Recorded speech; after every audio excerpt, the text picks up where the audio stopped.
If you're wanting to apply for your ERC but haven't yet because you don't know what you need, well, in this video, we're going to go over the exact documents you will need to file for your ERC. If you are a busy business owner like myself and you hate dealing with documents, pass this on to your CPA or in-house accounting. Bottom line, don't worry, we'll go over this together in 4 easy steps. And some businesses won't even need all 4. So let's go ahead and jump right in and go over the exact documents you will need. The first thing you'll need is your 941 quarterly tax returns for 2020 and 2021. For 2020, you will need the last 3 quarters because, again, this program initiated via the CARES Act in March of 2020. This was around Q2 of 2020. And for 2021, you will need the first 3 quarters unless you are a recovery startup. Now, what's a recovery startup? That's a business that started operation on February 15th of 2020 or later. But a majority of small businesses, especially ones listening to this call, you will not need that 4th quarter filing because you do not qualify for it. And you want to make sure you have all pages for each quarter and not just the first page where it says 941 at the top.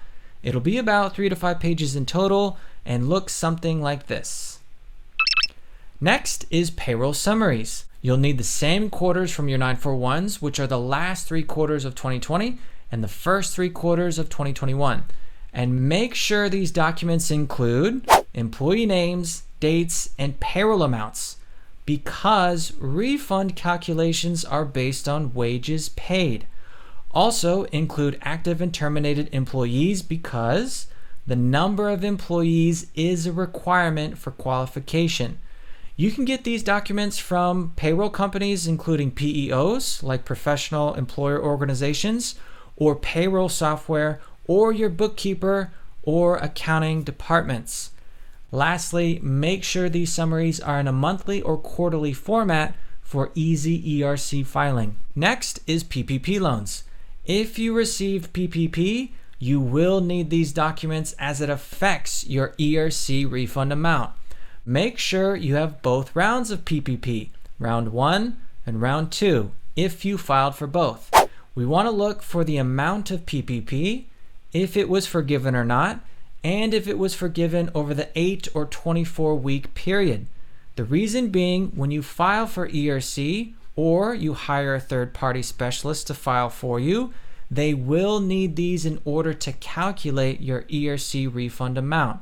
The PPP loans used for wages to your employees are deemed unqualified wages for ERC.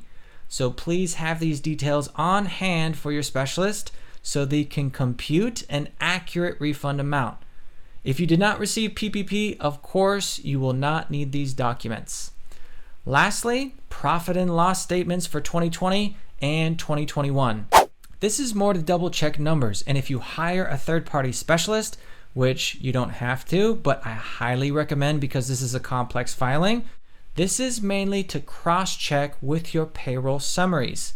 They are wanting to confirm the wages paid to your employees and make sure they have a correct amount. This is all to make sure we are compliant and accurate with your ERC refund amount.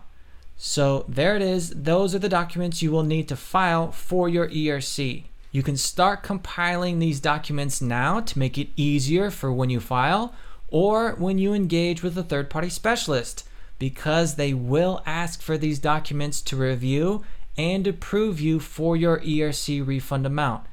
If you are looking for a third-party specialist for your ERC, you can click the link in the description.